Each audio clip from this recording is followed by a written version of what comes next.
Welcome back, welcome back, welcome back. I am Quincy, and this is The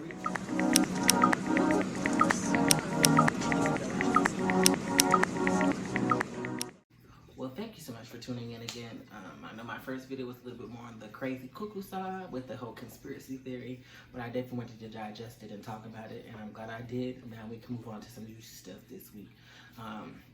May have been a short week, but we do have a lot of stuff that we can go ahead and unpack and talk about. We definitely gonna go ahead and get into our favorite show we released on Netflix because apparently all of Twitter had the same childhood, and it really excites me.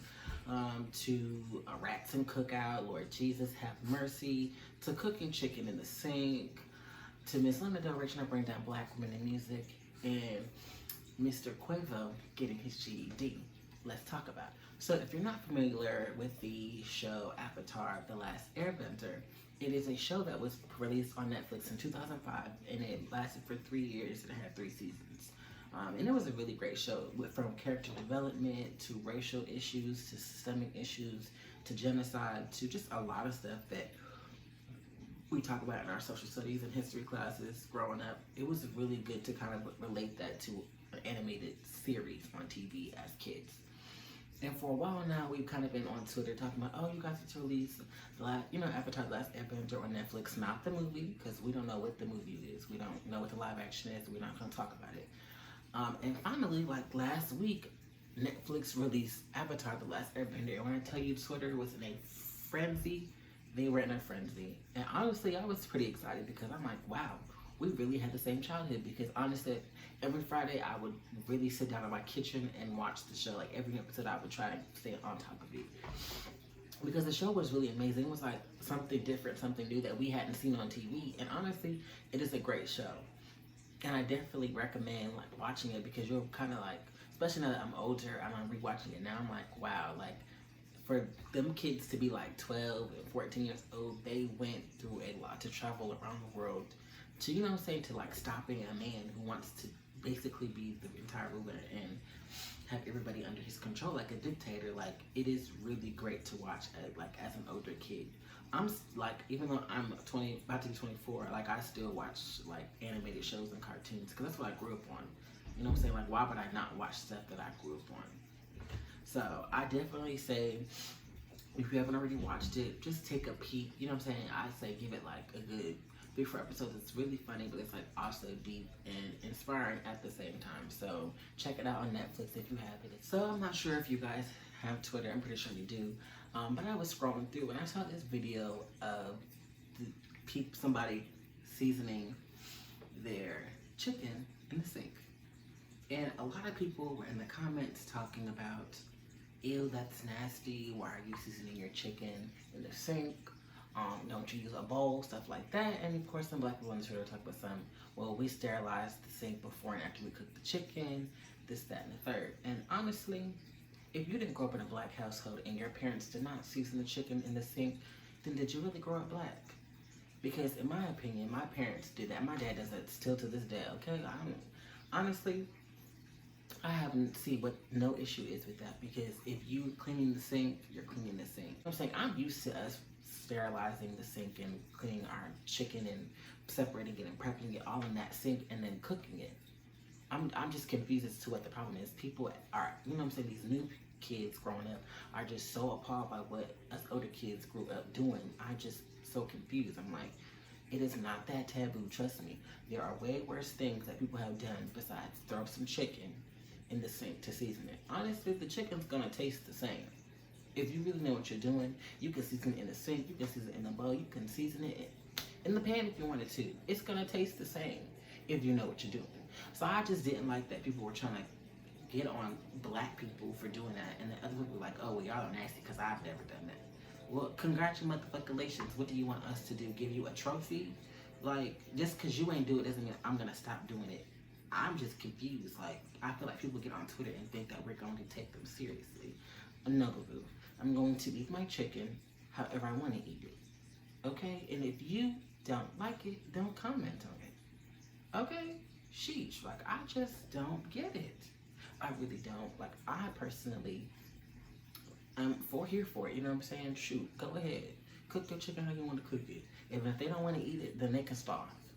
Okay? Because my mama always said, you eat with the cook, or you don't eat at all. The fuck?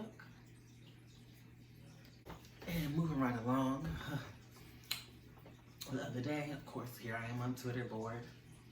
And I see this video, and it says the Cookout Summit. And this is in Greensboro, North Carolina, mind you. I was like, oh, Lord. What could possibly be in this video? And I wasn't prepared for it. But Lord, look, lo and behold, it's a rat. It is a rat climbing up the cookout window on the inside. People, not the outside, but the inside. Ugh, like my friend gentlemen say, the rats. Because that's just crazy. I don't even like eating at cookout like that. And just seeing that just makes me not want to eat cookout ever again. They do have some good milkshakes, but it ain't worth it. No. I can't. I really can't. Like, rats, really? But this is Summit, so it doesn't really shock me, but it's a little shocking to see it. You know what I'm saying? Like, rats, really? Like, ugh. But you know Twitter likes to make a lot of fun stuff. So, here, you know what I'm saying? Just when you thought it was over, nope. They got you making memes of Ratatouille talking about some cookout, okay? The DVD cover of Ratatouille, but instead it says cookout. And I just hollered. I was like, oh my God. Y'all work really fast. Twitter, I will tell you, Twitter is undefeated. If you want to see some funny stuff, you might as well just get on Twitter late night and just scroll. And don't just scroll and look at tweets. You gotta read the threads, because the threads are the best. Then they had a whole video of like rats, like Muppet rats cooking in the kitchen. It was hilarious. I was just like, where do we find these people, and when did they have time to be doing all of this? Because it's just beyond me. I mean, I'm creative, but not about some rats. I don't got time. Do not have time to be trying to make no videos about no rats. Not today, not ever. But it was funny to see it, because I'm like, dang, this is in Greensboro, North Carolina. I live here. And I used to go to that cookout, because we were just having a conversation about A&T students walking to like cookout and McDonald's and stuff like that, and they're like, y'all did that on like when y'all were freshmen? And we were like, yes, we did. That was a way to like make friends. That was a way to like bond and just have fun. Like, you know what I'm saying? That was the move some nights. It's like, oh, y'all going to cookout? Let's go. You know what I'm saying? So it's like, it's hurtful to see like that happen to something, you know what I'm saying, someplace that we've kind of held special. Mind you, I only made the walk to cookout like once or twice. I didn't really eat at cookout. I went to McDonald's, but I want my friends to cook out just because. But cookout, you have been canceled for the rest of the year, okay? And that's on period. So yesterday, I'm on Instagram and I saw the screenshot, and I'm trying to read the screenshot, and it says something about Lana Del Rey. So I go ahead and work over to her Instagram. You know, I'm thinking it might have been deleted or something like that. No, it was up there. So I had to read it, and I was just disappointed. Really, really, really disappointed. Because she went and called out Ariana Grande, Nicki Minaj, Beyonce, Doja, Megan, and Kehlani, and basically was talking about how she feels like, are they done celebrating, you know, being sexual and talking about being half naked and stuff like that on their songs, and can they get back to the real? And apparently the real is whatever Lana Del Rey sings about. She's talking about how aren't there, like she said, she's not a feminist, but aren't there like feminists that are people that think like her, that want to sing about their relationships and being submissive, and it's her turn and her time to shine. And I'm reading this and I'm like, this sounds very privileged to me. Just very privileged. And she tried to throw Ariana Grande in there just so it didn't sound like she hated black women, excuse me. But shoot, the black community claims Ariana. So you talking about Ariana, you still talking about black women in our book. And I just didn't like it at all. And then when she came back to with some, let's be clear about one thing. I am not saying that I hate any of those women. I really like their music, yada, yada, yada, this, and the third. Sis, you can't say that and then be like, you're tired of them singing what they're singing about. Because that just means, you know what I'm saying? Like, that just contradicts yourself, and then that just looks worse. And it's that white privilege again. It just, you know what I'm saying? I get we have freedom of speech, but it's like, You have to know when to say it, and it's how you say it. You know what I'm saying? Because you could have said that whole entire thing without having to name drop any artist. Had she not name dropped any artist, the statement probably would have been valid. You know what I'm saying? But had she dropped female women, women that had just broken a record on Billboard's Top 100 like last week, it just sounds real bitter and real distasteful. Because that's like trying to discredit somebody for coming in first place. That's like saying, you know what I'm saying, we're proud of the Africans for always coming in first place in the Olympics for running track or something like that. You know what I'm saying? You're trying to diminish their skills and their credit and what they accomplished. You know what I'm saying? It's not easy to win certain stuff like that. So it just seems real hateful when you say it, Lana, okay? Or Lana, however your name is pronounced, darling. It just doesn't look right. And it's sad because it's like women are always trying to down other women. Like the other day when Lisa Red was talking about Nicki Minaj and Lil' Kim and how she really dogged Nicki Minaj talking about something she needs to just sit down. Like, why is everybody coming for Nicki Minaj? But it's just like other women can't build other women up. And that's the hardest part. You know what I'm saying? It's like women want men to build them up, but if women can't build each other up, how do you expect men to build y'all up either? But now I'm getting a little bit off topic, and that's definitely a situation, another topic for another day. But yeah, Miss Lana Del Rey, sweetheart, you should have just kept that in the archives, honey, because now you look crazy, and you just keep trying to respond. At this point, just take your L, baby. Go ahead and sing your songs about smoking cigarettes and drinking, darling, because nobody else is listening to your music. Okay? This drink is hitting the spot, okay? Let me tell you, this Crown Apple is everything. But last but not least, early this morning, Mr. Quaint, announced that he had graduated class of 2020 with his high school GED. And honestly, I have to say kudos to Quavo, because it doesn't matter when you start, it just matters when you finish. And that's with anything. But with education, it's such a big thing, especially in the Black community. So I definitely applaud Quavo for go ahead and getting his GED at the age of 29.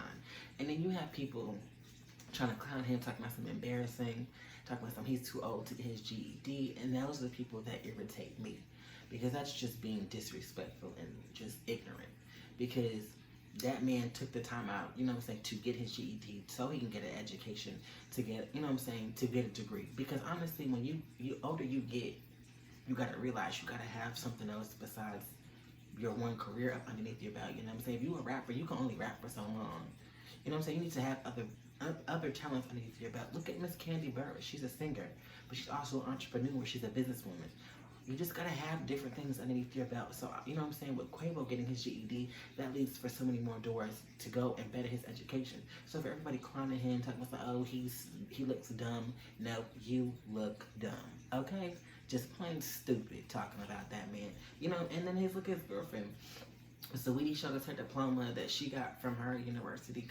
Congratulations to her. Those are two Black people that are better their education, okay? And I see nothing wrong with that, and I never will. So, you argue with me if you want, you can hate me if you like, but I don't give a damn. And I like it because my dad was talking to me the other week, and he's talking about how he's gonna definitely still go back to school to finish his GED. He started a couple years ago, but a lot of personal stuff happened and he had to stop. But he's going back, and I like that. I like that we are in a time and age where we can better ourselves. We have so many advancements where we can just be better people. And it doesn't matter how old you are. As long as you feel like you want to be smart and you want to do whatever you want to do, go ahead and do it. Because I'm not going to stop you. I'm going to be here to support you. Because when I was growing up, like in my high school, most of the Black kids didn't think about going to college or rather graduating high school. It was a very select few of us, and all eyes were on us because we were we were the only Black kids in a class full of white kids trying to do what they were doing and do it better. Because just because we did it, we were not only our competition, but we were their competition too. So I'm definitely here for everybody doing what they want to do to better themselves, because at the end of the day, it's your bed, you lie in it, you go and do what you got to do. Don't worry about what other people are saying, because clearly if they're hating, then you're doing something right. Because if they weren't, then hey, you must not be important. That's how I said. People are gonna have haters, and that's fine because hello, hater. I'm doing me, and you hating on what I'm doing, so you must be jealous, okay? A talented rapper. He's in a really successful rap group. So, shoot, what's wrong with getting a GED? These people are ignorant and crazy. That's what that is. And oh, I do have one more thing I'm gonna talk about before we go. I'm not sure if you guys had followed the story. It's kind of been a little while back, but the actress Lori Loughlin, I think she was on Full House, but I do know she was on the reboot of 90210. And you know, there was a whole scandal with her and one of her friends. You know, they were basically playing like the college admissions board of letting their kids into their university. And I just was confused because they're now pleading guilty. And it's a big thing now. They're saying people were like, oh, so now you guys are pleading guilty in this whole trial when y'all were taking it as a joke. That, oh, you guys are innocent, this, that, and a third. And I just feel like you're a celebrity.